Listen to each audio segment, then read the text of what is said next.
Bapak Ibu Jemaat sekalian, selamat pagi. Pagi hari ini kita akan melanjutkan tema perenungan kita sepanjang bulan ini tentang dinamika relasi kita dengan Tuhan. Hari ini kita akan secara khusus merenungkan tentang Allah yang mengubahkan kehidupan. Salah satu pergumulan kita dalam kehidupan kita adalah kita seringkali merasa macet di dalam kehidupan rohani kita. Ada hal-hal tertentu yang tidak berubah dalam hidup kita. Ada satu lagu yang terlalu optimis. Mungkin sebagian kita pernah menyanyikan lagu ini. Judulnya Sedikit Demi Sedikit. Katanya sedikit demi sedikit, tiap hari, tiap sifat Yesus mengubah. Kalau setiap hari satu sifat berubah, maka kita sekarang sudah berbeda sekali hidupnya, tidak seperti sekarang ini.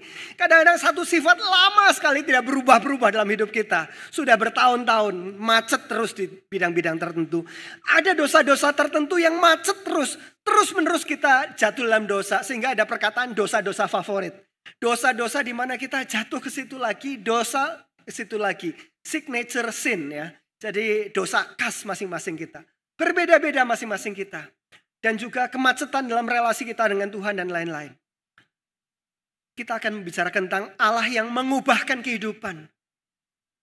Bagaimana Allah mengubah hidup kita. Supaya kita tidak harus macet dan jatuh di tempat yang itu lagi. Pertanyaan yang besar bukan? Dan kita hari ini akan sama-sama belajar firman Tuhan dari Mazmur 84. Mari kita yang bawa Alkitab, membuka Alkitab kita, Mazmur 84. Mazmur 84 ini dikategorikan sebagai lagu pujian yang dinyanyikan oleh bangsa Israel di dalam perjalanan mereka ke Bait Allah. Atau disebut sebagai pilgrim song, nyanyian ziarah. Atau Song of Ascent, nyanyian pendakian. Kenapa disebut pilgrim song? Sebagian di antara kita mungkin sudah tahu bahwa ada ibadah-ibadah tertentu di Israel yang hanya bisa dilakukan di Bait Allah. Tidak bisa di rumah, tidak bisa di sinagoge. Dan ada 3 perayaan seperti itu, di mana orang Israel yang berada di berbagai daerah, di Israel sendiri maupun di luar Israel, perlu melakukan perjalanan ziarah ke Bait Allah untuk beribadah kepada Allah di baitnya. Jadi itulah nyanyian-nyanyian yang dinyanyikan oleh orang-orang di dalam perjalanannya. Mereka banyak melakukan perjalanan darat, bisa ada jalan kaki, naik onta dan sebagainya untuk pergi ke Yerusalem untuk beribadah di sana. Nyanyian sepanjang perjalanan itulah nyanyian-nyanyian yang dituliskan dalam Alkitab kita di dalam Mazmur-Mazmur ziarah semacam ini. Disebut juga sebagai Song of Ascent, nyanyian pendakian karena Yerusalem dan Bait Allah di dalamnya ada di puncak bukit. Jadi kalau kita mau pergi ke Bait Allah, kita perlu mendaki. Jalan naik begitu ya. Makanya itu disebut sebagai Song of Ascent. Itu nyanyian yang dinyanyikan juga sambil kita naik pergi ke Bait Allah. Jadi inilah salah satunya Mazmur yang indah, Mazmur 84. Kita akan sama-sama pelajari untuk menggumuli tema bagaimana Tuhan mengubahkan hidup kita. Bapak Ibu Saudara sekalian, Mazmur ini terdiri dari 3 bait. Bait yang pertama berbicara tentang orang Israel waktu masih jauh dari Bait Allah, masih di rumahnya masing-masing. Mereka merindukan untuk datang ke Bait Allah. Bait kedua bicara tentang bagaimana dinamika perjalanan menuju Bait Allah itu. Kemudian yang ketiga, bagaimana ketika orang Israel sudah sampai di Bait Allah, ketemu Tuhan di sana. Nah, gambaran perjalanan ini adalah gambaran tentang kehidupan kita, Bapak Ibu Saudara sekalian.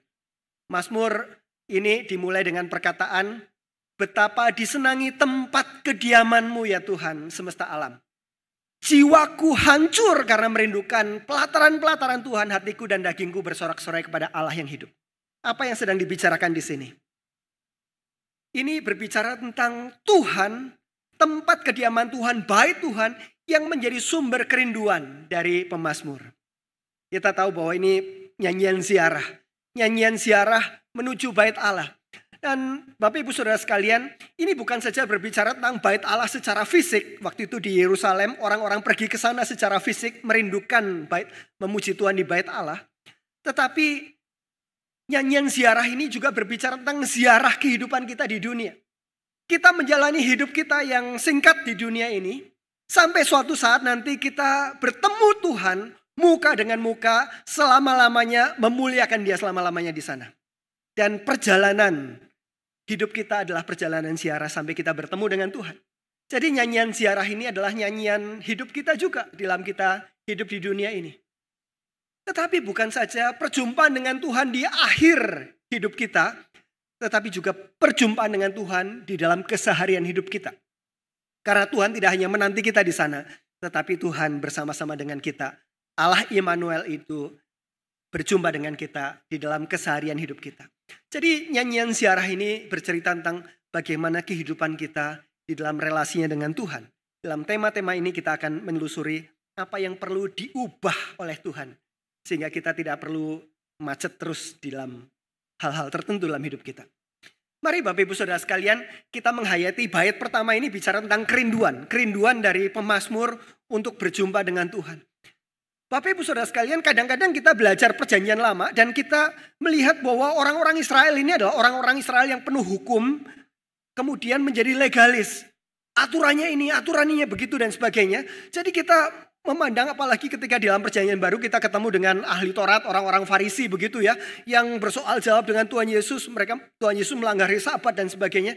Kita berpikir bahwa kehidupan ibadah orang Israel adalah kehidupan yang kaku, penuh aturan dan dingin begitu ya. Tetapi Bapak Ibu Saudara sekalian, tidak perlu jauh kemana-mana ketika kita membaca Mazmur, bukan seperti itu ibadah orang Israel itu. Salah satunya dari Mazmur yang kita baca ini dikatakan, betapa disenangi tempat kediaman-Mu ya Tuhan. Ada kerinduan. Jiwaku hancur karena merindukan pelataran-pelataran Tuhan. Dagingku dan hatiku bersorak-sorai kepada Allah yang hidup. Oh, ini ungkapan yang luar biasa Bapak Ibu Saudara sekalian. Ungkapan kerinduan kepada Tuhan. Mari kita berkaca dari apa yang menjadi kerinduan pemazmur ini. Jiwaku hancur karena merindukan. Nah, ini satu ungkapan yang menarik ya. Jiwa kita hancur karena rindu. Itu terjemahan bahasa Indonesia. Saya penasaran pengen melihat terjemahan-terjemahan yang lain tentang kalimat ini, frase ini. Jiwaku hancur karena merindukan. Ini saya coba lihat dalam berbagai terjemahan. Banyak yang menerjemahkan longs, even faints. Jadi bahasa Indonesia jiwaku hancur karena rindu. Ini juga terjemahkan rindu, bahkan sampai mau pingsan karena rindu itu, begitu ya. Jadi saudara-saudara pernah kangen kepada seseorang sampai saking kangennya sampai mau pingsan begitu ya. Ini gambaran seperti itu, saking kangennya. Once even becomes weak from wanting. Sangat menginginkan Tuhan, bahkan sampai ketika nggak ketemu badannya sampai jadi lemes begitu ya. Karena keinginan yang begitu kuat ini. Yes, even pines and is homesick. Ada kerinduan, homesick ya, kangen pulang begitu ya. Lovesick longing, sakit rindu ya. Ini diagnosisnya rada susah kalau saudara-saudara pergi ke rumah sakit. Ini sakit tapi sakit rindu begitu ya. Sakit karena kerinduan kita. Desires, mendambakan, bukan sekedar ingin tapi mendambakan. Want more than anything. Menginginkan lebih daripada menginginkan segala sesuatu yang lain. Cannot wait. Gak bisa tunggu. So excited. Itu gambaran-gambaran yang diberikan oleh Alkitab tentang kerinduan kepada Tuhan. Apa yang saudara pikirkan ketika kita membaca bagian-bagian ini? Ketika saya memikirkan bagian-bagian ini, saya memikirkan tentang bagaimana kerinduan saya sendiri kepada Tuhan. Seberapa sering atau seberapa jarang hidup saya dipenuhi dengan kerinduan seperti ini kepada Tuhan. Atau cuma sekedar habitual saja. Ya udah biasa ke gereja, sudah biasa baca Alkitab, sudah biasa ini. Apakah ada gairah kecintaan, kerinduan yang menggerakkan demikian? Ada beberapa lagu modern yang mengungkapkan sentimen ini dengan cara lain ya. Jadi, I just want to be where you are, dwelling daily in your presence. I don't want to worship from afar. Draw me near to where you are. Ini satu pujian yang mengatakan, aku ingin berada di tempat Engkau berada Tuhan. Aku ingin bersekutu dengan Engkau. Dwelling daily in your presence. Setiap hari berada di hadirat-Mu. I don't want to worship from afar. Saya tidak mau menyembah Engkau dari jauh. Tarik saya Tuhan kepada diri-Mu. Draw me near to where you are. Ketika menyelidiki kerinduan hati, dalam hati kita berdoa, Tuhan, saya malu karena kecilnya kerinduan saya. Kemudian kita berdoa, lebih dalam lagi, ku rindu Kau Tuhan. lebih dari segala yang ada. Tuhan, aku malu betapa kecilnya hasratku. Aku malu betapa kecilnya kerinduanku. Penuhi aku dengan kerinduan kepadamu ya Tuhan. Itu doa kepada Tuhan. Nah Bapak Ibu Saudara sekalian, kembali lagi. Seberapa kita di dalam kehidupan rohani kita punya kerinduan kepada Tuhan. Ada satu ungkapan di sini, Mazmur 84 ayat 4. Lanjutannya adalah, bahkan burung pipit telah mendapat sebuah rumah, burung layang-layang sebuah sarang tempat menaruh anak-anaknya pada mesbah-mesbahmu ya Tuhan, semesta alam ya Rajaku dan Allahku. Jadi rupanya pemazmur ini pada waktu yang dulu sudah pernah datang ke bait Allah dalam ibadah di sana. Mungkin dia melihat di atas bubungan bait Allah itu ada sarang yang dibuat oleh burung pipit dan burung layang-layang. Memang kedua jenis burung ini biasa bikin sarang di sela-sela begitu ya. Mungkin di bubungan atap itu ada tempat kosong di sana. Ada burung pipit, burung layang-layang bikin sarang di sana. Kemudian ketika si pemazmur ini masih dalam rumahnya jauh dari bait Allah, dia ingat apa yang dia lihat waktu itu. Kemudian dia iri sama burung pipit dan burung layang-layang. Irinya kenapa?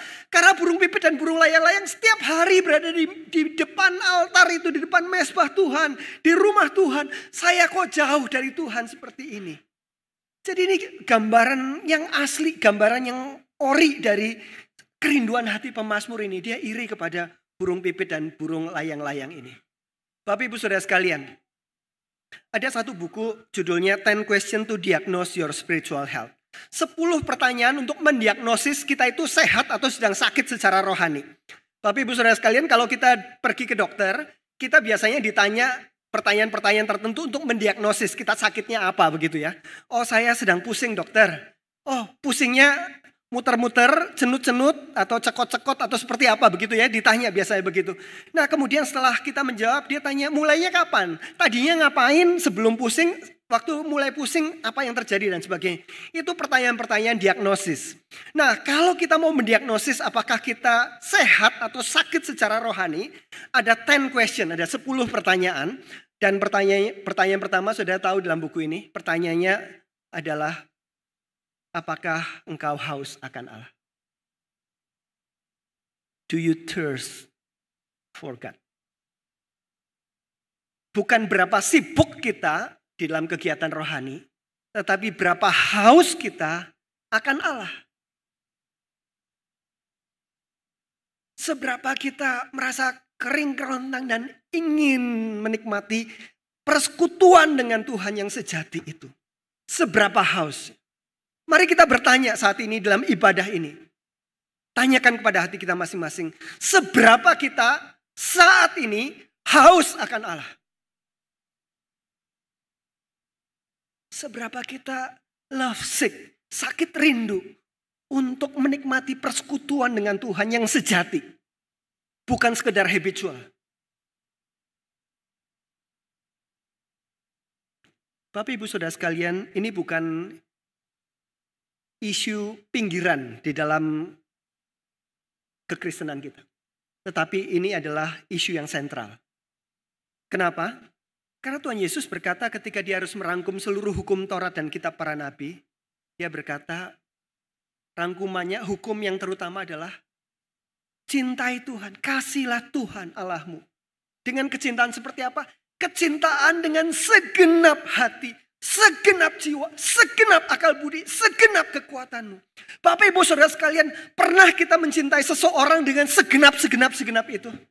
Seperti apa bentuknya? Itu tidak layak diterima oleh siapapun di dunia ini selain oleh Allah sendiri. Ketika kita mencintai seseorang dengan segenap hati, maka kita akan pengen ketemu dengan dia, bukan? Kita pengen ngobrol dengan dia, kita pengen bersama-sama dengan dia dalam segala situasi. Itu sesuatu yang menyenangkan, bukannya menyebalkan. Sesuatu yang menggairahkan bersama-sama dengan pribadi yang kita cintai. Dan itulah hukum yang terutama. Bapak Ibu Saudara sekalian, kalau betul kita mencintai Tuhan dengan segenap itu, maka kita akan merindukan bersama-sama dengan dia, menikmati, mengenal dia, berjalan dengan dia, bersekutu dengan dia. Itu menjadi suatu kegairahan yang menyukakan hati kita. Sehingga pertanyaan ini pertanyaan yang valid. Do you thirst for God? seberapa rindu kita kepada Tuhan. Itu menunjukkan apakah kita sehat atau sedang sakit secara rohani. Sayangnya Bapak Ibu Saudara sekalian, kekristenan sudah sedemikian menjadi tidak normalnya, sehingga kalau ada orang Kristen yang normal kelihatan luar biasa. Sudah menjadi sesuatu yang normal, orang datang ke gereja beribadah kepada Tuhan dengan hati yang flat. Tidak ada gairah, tidak ada kerinduan, ya pokoknya begitu aja, jalanin aja.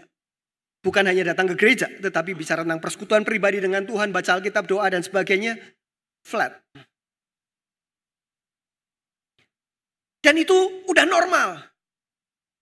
Jadi kita tidak melihat bahwa saya kayaknya sama juga dengan orang-orang lain. Kekristenan sudah sedemikian tidak normalnya sehingga ketika kita melihat ada orang yang punya hati dan kerinduan kepada Tuhan menjadi kelihatan luar biasa. Mestinya kayak begitu, bukan? Kalau itu hukum yang terutama, semua orang perlu sedang bertumbuh ke sana. Do you thirst for God? Para penulis-penulis utama dari orang-orang yang sudah bergaul dengan firman, bergaul dengan Tuhan, membagikan kebenaran ini secara luar biasa. Jonathan Edwards menulis buku Religious Affection. Dia berkata bahwa the true spirituality, spiritualitas yang sejati, itu bukan hanya kita punya pemikiran-pemikiran yang benar atas sesuatu.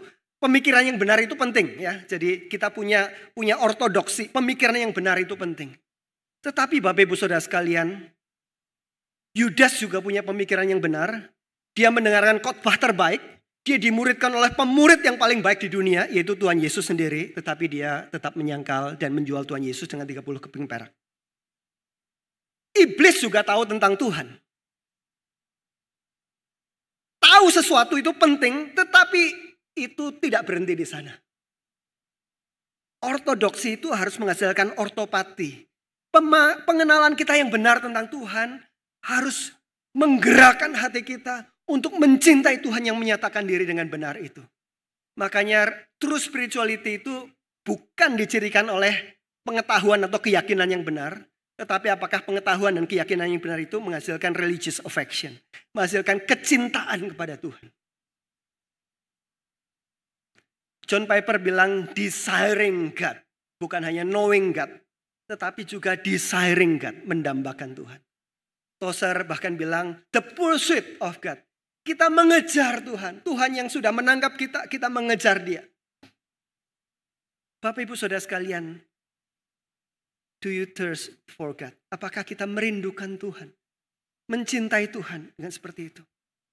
Dan jangan biarkan normalitas semu di dalam kekristenan membuat kita jadi ya udah sama aja begitu.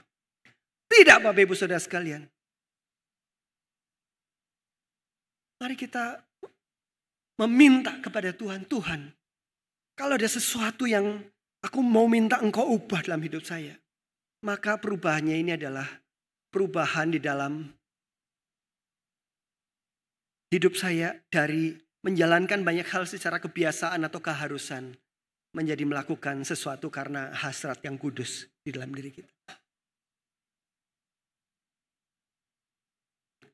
Gairah kerinduan, Tuhan berikan gairah kerinduan itu kepada diri saya. Perjalanan rohani kita berangkat dari situ. Kehausan kerinduan kepada Tuhan. Kita minta Tuhan melakukan perubahan di sini. Dikatakan berbahagialah orang yang diam di rumahmu yang terus-menerus memuji Engkau. Itulah bait pertama Bapak Ibu Saudara sekalian. Yang kedua, kita masuk ke dalam perjalanan.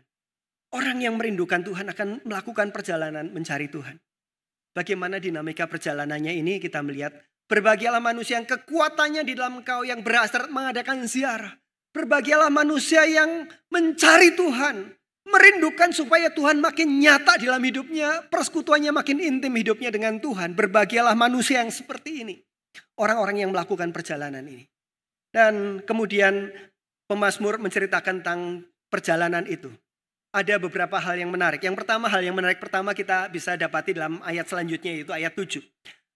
Ketika orang yang sedang melakukan perjalanan mencari Tuhan ini, apabila melintasi lembah Baka, mereka membuatnya menjadi tempat yang bermata air.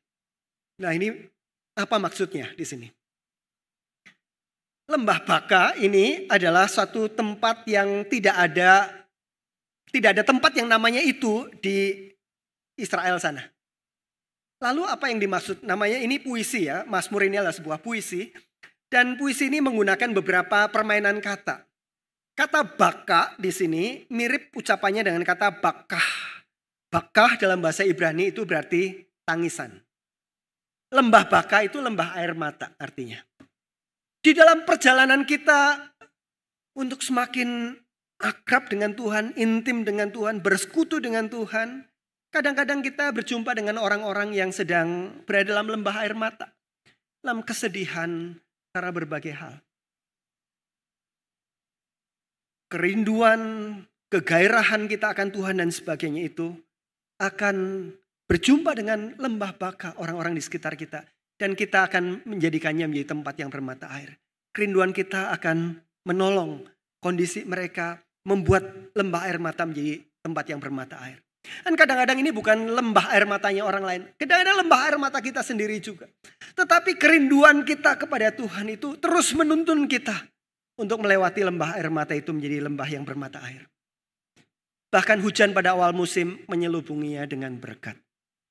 Bapak Ibu Saudara sekalian, lembah baka ini juga kalau kita melihat dalam baris yang kedua ini berkaitan dengan sesuatu yang lain sebetulnya. Kata baka itu berkaitan mirip dengan satu nama tanaman di Israel sana di padang pasir. Tanaman ini tanaman yang bandel yang bisa tumbuh di tempat yang sangat kering. Jadi Bapak Ibu Saudara sekalian, kalau kita lagi melakukan perjalanan ziarah begitu ya, terus ketemu dengan padang yang tandus sekali, yang ada biasanya cuma tanaman ini, tanaman yang ucapannya mirip dengan kata baka ini. Nah, kalau kita ketemu dengan tanaman itu, artinya kita ada di tempat yang kering kerontang. Nah, kalau kita berada dalam perjalanan, kering kerontang itu adalah tempat yang sepertinya tanpa harapan. Saya nggak tahu ini mau berapa lama lagi dan sebagainya. Tetapi Bapak Ibu Saudara sekalian dikatakan, ketika ketemu dengan tempat yang kering tanpa harapan itu, hujan pada awal musim menyelubunginya dengan berkat. Gambaran-gambaran yang menyegarkan, yang dibawa oleh kita ketika kita ada dalam perjalanan mencari Tuhan. Perjalanan ini sendiri akan mempengaruhi orang-orang di sekitar kita dan mempengaruhi kita sendiri yang mungkin sedang berjalan dalam lembah air mata dan lembah keputusasaan. Pencarian kita akan Tuhan akan terus menggerakkan kita dan terus memberikan kita kekuatan dan pengharapan. Menariknya lagi bagian kedua, ini bicara tentang perjalanan itu. Kita lihat ada perubahan kata ganti orang dibandingkan dengan bait yang pertama. Kalau kita perhatikan bait yang pertama, di sini kata gantinya adalah ku dan aku. Itu kata ganti orang pertama. Bicara tentang saya yang digerakkan untuk rindu mencari Tuhan. Tetapi kalau di sini kata gantinya bukan aku lagi, tetapi apa? Mereka. Jadi gambarannya begini Bapak Ibu Saudara sekalian. Ketika dari rumah kita sendiri, kita rindu mencari Tuhan. Saya rindu supaya saya bisa bersekutu dengan Tuhan. Saya semakin mengenal Tuhan dan sebagainya. Kita mulai melakukan perjalanan. Ketika kita melakukan perjalanan, kita lihat kanan, kita lihat kiri. Ternyata bukan saya sendiri yang sedang melakukan perjalanan itu. Ada orang-orang lain yang juga sedang melakukan perjalanan mencari Tuhan. Dan dikatakan mereka membuatnya menjadi tempat yang bermata air. Mereka berjalan makin lama makin kuat hendak menghadap Allah di Sion.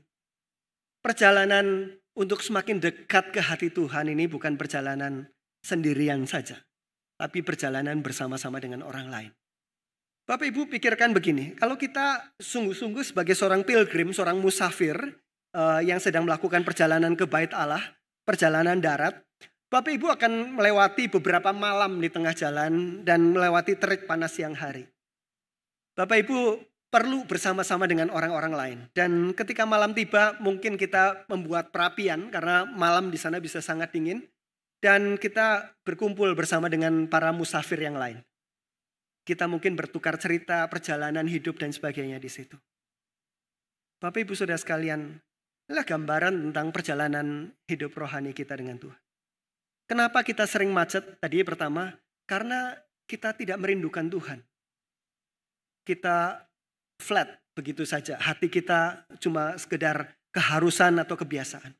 Yang kedua, kenapa kita sering macet? Karena kita tidak punya friends on the journey.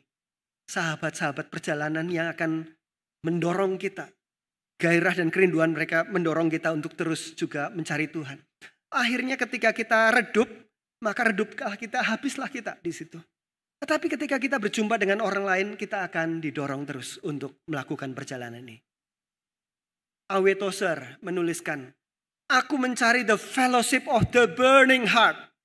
Siapakah itu? Yaitu orang-orang yang memiliki hati yang berkobar-kobar, burning heart. Dengan hasrat yang besar untuk mencintai dan memuliakan Tuhan. Saudara-saudara, kita juga perlu the fellowship of the burning heart itu. Kita perlu ketemu dengan orang-orang yang punya hatinya berkobar-kobar untuk mencintai Tuhan, untuk memuliakan Tuhan di dalam hidup mereka. Dan ketika kita ketemu dengan orang-orang yang punya burning heart seperti itu, Bapak Ibu Saudara sekalian, kita akan bisa meminjam apinya untuk menjadi gairah kerinduan kita juga. Kita butuh orang-orang seperti itu. Adakah itu yang akan dijumpai ketika orang masuk ke dalam gereja ini melihat the fellowship of the burning heart? Adakah itu yang akan dijumpai oleh anak-anak remaja yang datang ke persekutuan remaja kita dan melihat ada the fellowship of the burning heart yang mereka perlukan? Saya perlu yang seperti ini supaya saya bisa terus melanjutkan perjalanan penting saya untuk mencari Tuhan. Kita perlu orang lain. Kalau tidak, kita bisa macet di tengah jalan. Inilah yang perlu kita lakukan. Dan kalau kita punya orang-orang seperti ini, ayat 8 mengatakan mereka berjalan makin lama makin capek hendak menghadap Allah di Sion. Bacaan Alkitabnya begitu enggak? Enggak ya. Mereka berjalan makin lama makin kuat. Nah, tapi ada yang aneh di sini bukan ya? Kalau orang berjalan itu makin lama makin capek atau makin kuat? Makin capek ya. Apalagi perjalanan berhari-hari. Nah, terus tambah lagi begini Bapak Ibu Saudara. Waktu udah mau nyampe, udah sampai di Israel begitu ya. Mau masuk ke Yerusalem, nanjak lagi. Wah, kalau udah perjalanan jauh, maunya Yerusalem itu di bawah gitu ya. Jadi tinggal gelinding aja pakai gravitasi gitu udah nyampe begitu. Tapi ini udah mau nyampe harus nanjak lagi. Tapi menariknya, berjalan makin lama makin kuat, bukannya makin capek. Karena sebentar lagi mau ketemu dengan pribadi yang dirindukan itu. Dan karena ada orang-orang yang bersama-sama dalam perjalanan yang sama. Mereka berjalan makin lama makin kuat. Ya Tuhan Allah semesta alam, dengarlah doaku, pasanglah telinga ya Allah Yakub. Ini bait yang kedua. Bait yang kedua berbicara tentang supaya kita tidak macet. Yang pertama tadi kita minta Tuhan, jadikan hidup saya, hati saya penuh gairah kerinduan kepada Tuhan. Untuk bersekutu dengan Tuhan, untuk mengenal Tuhan. Kalau tidak ada itu, maka banyak hal lainnya akan macet di situ. Pertama-tama dari hati kita dulu, gairah kerinduan itu. Yang kedua, kita tidak bisa mengandalkan hati kita sendiri. Kita butuh the fellowship of the burning. Kita butuh orang lain. Kita doa Tuhan, berikan saya orang-orang yang seperti itu. Kalau ada pemuritan di sini, mari kita pikirkan untuk menjadi bagian di dalamnya. Supaya kita bisa digerakkan untuk melakukan perjalanan itu. Mari kita masuk ke dalam bait yang ketiga, perjumpaan. Ketika sudah melakukan perjalanan, sudah sampai di bait Allah. Perjumpaan dengan Tuhan. Beberapa ungkapannya sangat menarik Bapak Ibu Saudara sekalian. Lihatlah perisai kami ya Allah, pandanglah wajah orang yang kau urapi. Sebab lebih baik 1 hari di pelataranmu daripada 1000 hari tempat lain. 1 hari di pelataran Tuhan katanya lebih baik daripada 1000 hari tempat lain. 1000 hari itu 1 tahun lebih ya. Itu bukan masalah 1 hari dan 1 tahun. Tetapi bicara masalah 1000 itu bicara tentang sesuatu yang banyak sekali. Berada di hadirat Tuhan itu sesuatu yang indah, sesuatu yang menyenangkan, sesuatu yang memuaskan, sesuatu yang memenuhkan dibandingkan dengan banyak hal yang lain dalam hidup ini. Itu yang mau dikatakan. Lebih baik berdiri di ambang pintu rumah Allahku. Padahal berdiri itu kan capek. Lebih baik berdiri di ambang pintu rumah Allahku daripada diam. Daripada tidur-tiduran. Daripada enak-enakan di kemah-kemah orang fasik. Artinya daripada diam di dalam keberdosaan kita. Dunia mengatakan dosa itu asik kok. Dosa itu menyenangkan kok. Dan Tuhan itu membosankan. Pemazmur ini bilang, tidak.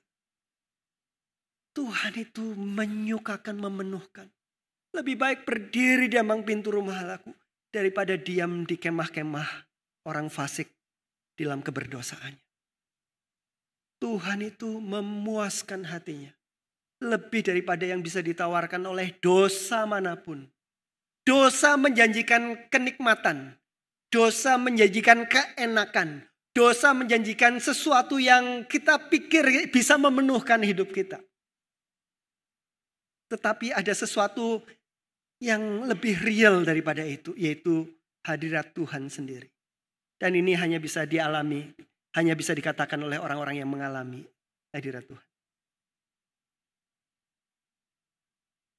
Salah satu bagian yang perlu kita pikirkan dalam kehidupan perjalanan hidup kita di dunia ini adalah pergumulan dengan dosa. Biasanya cycle-nya begini Bapak Ibu Saudara sekalian. Kita berbuat dosa, terus kita sadar, kita mengaku, kita bertobat.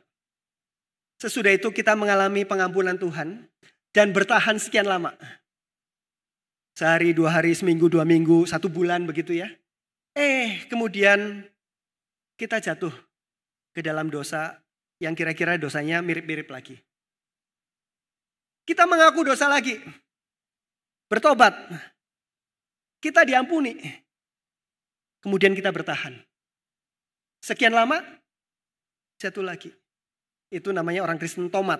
Tobat kumat, tobat kumat, tobat kumat. Begitu terus. Dan itu ada kemacetan di situ. Bagaimana kita bisa mengatasi kemacetan ini? Firman Tuhan yang kita renungkan hari ini mengatakan, lebih baik 1 hari di pelataran Tuhan daripada 1000 hari tempat lain. Artinya ada sesuatu yang perlu lebih berharga daripada dosa, yang kita tidak ingin kehilangan yang berharga ini dibandingkan dengan dosa ini. Kalau ada dosa dan sesuatu yang berharga ini saya menjadi terhalang di dalamnya, maka ini menjadi sesuatu yang tidak terlalu berharga. Saudara-saudara, saya mau tanya, ketika kita berdosa karena kewajiban atau kita berdosa karena keinginan? Kamu wajib ya, itu tidak ada yang mewajibkan kita. Kita menginginkan berbuat dosa. Dan yang namanya keinginan itu tidak bisa dilawan dengan kita mengendalikan diri. Jebol juga pertahanan kita suatu saat. Karena kita menginginkan lagi. Dan seringkali keinginan itu adalah keinginan yang ada di situ. Dan cara mengalahkan keinginan adalah keinginan itu dikalahkan oleh keinginan yang lebih besar lagi. Dan keinginan yang lebih besar lagi adalah Tuhan dan hadiratnya dan kemuliaannya. Ketika Tuhan begitu memuaskan hidup kita, Tuhan adalah pencarian kita yang terbesar. Dan ketika kita mengalami hadiratnya yang seperti ini bicara tentang perjumpaan. Dia berkata, ini jauh lebih baik daripada dosa manapun. Maka ketika kita dihadapkan pada sesuatu yang dijanjikan oleh dosa dan kita ingin melakukannya, kita tahu bahwa saya juga ingin sesuatu yang lain. Dan saya ketika dibandingkan, Tuhan lebih berharga. Kita tidak berbuat dosa. Bukan karena kita lebih mampu mengendalikan diri, tetapi karena ada satu keinginan lain yang lebih besar daripada itu. Bapak Ibu Saudara sekalian, saya ingin kutipkan beberapa daftar pertanyaan dari buku Sacred Quest. Pertanyaan-pertanyaan ini menolong kita untuk melihat bahwa ada jauh lebih banyak di dalam relasi kita dengan Tuhan daripada yang mungkin kita sadari. Dapatkah saya benar-benar bertemu dengan Kristus dengan keakraban yang membuat saya tidak lagi menelusuri tempat-tempat kecanduan saya? Bisa enggak? Kita menikmati keakraban dengan Kristus sehingga kita tidak perlu mencari hal-hal yang kita cari itu di dalam kecanduan-kecanduan itu. Dapatkah Yesus benar-benar menyentuh kesepian hati saya? Pada hari sekarang ini ada begitu banyak orang yang kesepian. Kemudian mencari pemenuhannya dengan cara-cara yang lain. Dapatkah Yesus benar-benar menyentuh kesepian hati saya? Beranikah saya untuk mempercayai bahwa pelukan Yesus mungkin sama nyatanya bagi saya seperti pelukan seorang teman? Apakah kita punya kerinduan dan harapan bahwa relasi dengan Kristus itu bisa punya daya yang mengubahkan seperti itu? Mampukah hubungan saya dengan Kristus benar-benar memuaskan kehausan saya akan kasih, penerimaan, dan pujian orang? Beranikah saya berharap bahwa saya punya hubungan yang sedemikian dekatnya dengan Tuhan, sehingga hati saya diisi dengan visi yang baru dan keagamaan kering saya menjadi sebuah pencarian dengan hasrat yang kuat kepada Kristus yang hidup. Saya khawatir banyak orang pada hari ini di gereja-gereja Tuhan tidak lagi punya visi yang besar tentang keintiman dengan Tuhan. Sehingga kita tidak lagi berharap bahwa persekutuan dengan Tuhan bisa mengubahkan hidup kita lagi.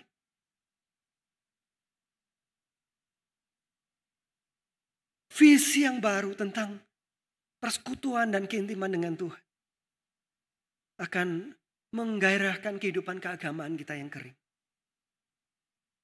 Sebab Tuhan Allah adalah matahari dan perisai. Kasih dan kemuliaan Ia berikan. Ia tidak menahan kebaikan dari orang yang hidup tidak bercela. Ya Tuhan Allah semesta alam, berbahagialah manusia yang percaya kepadamu. Inilah kesimpulan perjalanan dari pemazmur. Berbahagialah manusia yang percaya kepadamu. The real deal adalah Tuhan sendiri. Adakah Tuhan menjadi pencarian kita? Atau Tuhan hanya sekedar menjadi pelengkap hidup kita? Mengenai hal ini ada pertanyaan begini. Saudara-saudara, dalam kehidupan Kristen, kita itu lebih mirip turis atau mirip musafir. Apa itu orang Kristen turis? Turis itu orang yang melakukan perjalanan, musafir juga orang yang melakukan perjalanan. Sama-sama melakukan perjalanan, tapi perjalanannya beda. Seorang turis itu melakukan perjalanan sebagai pelengkap sesaat. Misalnya kita sibuk sekali kerja begitu ya, banyak sekali urusan. Aduh, rasanya kurang piknik nih. Kita cari waktu di mana kita bisa piknik, kita pergi. Pergi sesaat begitu, habis itu balik lagi ke dalam urusan kita sehari-hari yang lain. Itu turis. Tuhan sebagai pelengkap. Rasanya hidup ini kok terlalu banyak urusan keluarga, pekerjaan dan ini. Wah, rasanya kok nggak lengkap ya hidup ini kalau nggak ada unsur kerohanian. Kemudian kita datang ke gereja, kita melakukan beberapa aktivitas keagamaan supaya menjadi pelengkap. Kristus dan Tuhan yang menjadi pelengkap ini menjadi sesuatu yang sekedar nice to have. Bagus kalau kita punya, tapi kalau nggak ada juga kayaknya nggak apa-apa. Life goes on. Hidup berjalan seperti biasa. Orang-orang Kristen turis ini pertumbuhannya akan sporadis. Akan meletup-letup di sana dan sini. Kemudian seperti biasa lagi. Dan saya khawatir banyak orang Kristen turis ini. Tuhan sebagai pelengkap saja. Tetapi orang Kristen musafir. Musafir adalah orang yang melakukan perjalanan. Tetapi tujuan perjalanannya itu mendefinisikan seluruh hidupnya. Saya melakukan perjalanan ini karena ada satu tujuan yang penting. Perjalanan sebagai pencarian hidup. Perjalanan sebagai yang utama. Orang Kristen musafir adalah orang yang menempatkan Tuhan sebagai pusat yang utama yang dia cari dalam hidup ini. Hidup kita cuma sebentar di dunia ini Bapak Ibu Saudara sekalian. Dan ini adalah perjalanan ziarah. Suatu saat kita nanti akan ketemu Tuhan dan kemuliaannya. Dan satu hal yang penting dalam perjalanan kita sebagai anak-anak Tuhan yang percaya adalah semakin bertumbuh, semakin mengenal Tuhan, semakin mencintai Tuhan, semakin memuliakan Tuhan. Adakah hal-hal semacam itu menjadi pusat hidup kita atau menjadi sesuatu yang pinggiran saja dalam hidup kita? Lengkap saja. Atau kita berkata seperti pemazmur, kasih setiamu lebih daripada hidup. Your loving kindness is better than life itself. Buat apa saya hidup kalau saya tidak mengalami bertumbuh dan mengenal kasih karunia Tuhan. Kasih karuniamu lebih baik daripada hidup. Realitas persekutuan, pengenalan, dan hidup yang memuliakan Tuhan menjadi pusat hidupnya. Ini sesuatu yang we cannot live without. Bukan sekedar nice to have, tapi must have. Perjalanan kekristenan adalah long obedience in the same directions. Perjalanan hidup untuk semakin mengenal Tuhan, semakin mencintai Tuhan lebih daripada apapun. Dan semakin hidup dipakai untuk kemuliaan nama Tuhan. Itulah perubahan yang kita minta kepada Tuhan. Tuhan, tolong saya. Supaya engkau ada di pusat, bukan di pinggiran. Engkau menjadi sesuatu pencarian terbesar hidup saya di dunia ini. Langkah raksasa dalam perjalanan iman Bapak Ibu Saudara dan saya terjadi ketika Allah ada di pusat. Ketika Allah terus menjadi pinggiran, maka pertumbuhan kita hanya akan menjadi riak-riak kecil. Kalau kita berkata, Tuhan ubah hidupku, maka kita minta, Tuhan berikan gairah yang besar untuk mengenal Engkau, mencintai Engkau, memuliakan Engkau. Tuhan berikan rekan-rekan seperjalanan yang sama, the fellowship of the burning heart, yang boleh saling menguatkan dalam perjalanan ini. Yang ketiga, tolong saya Tuhan, supaya Engkau terus-menerus menjadi pusat hidup saya.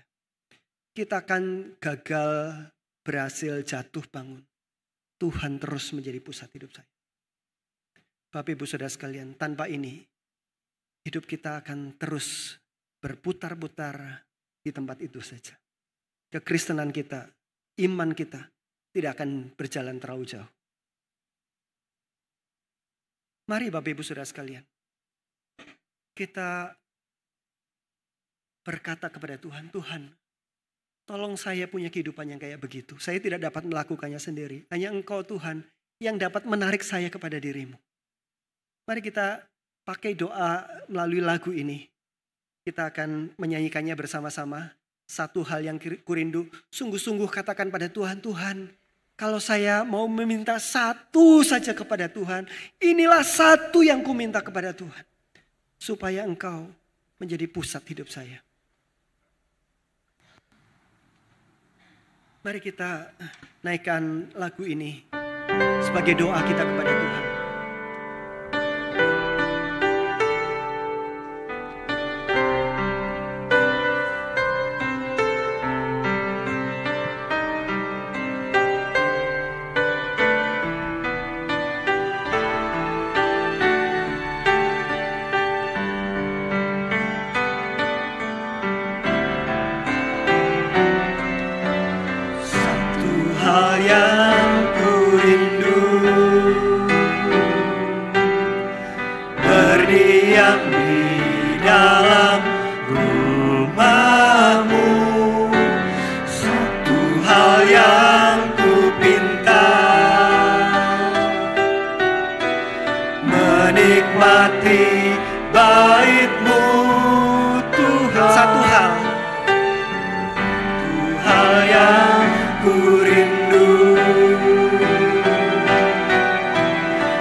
Lebih baik satu hari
Tuhan, tarik hidup kami kepada diri-Mu sendiri.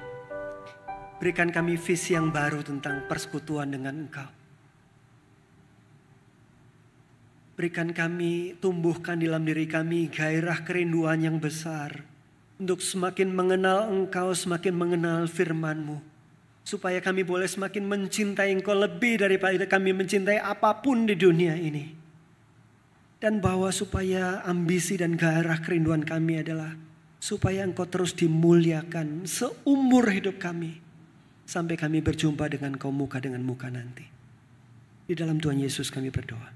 Amin.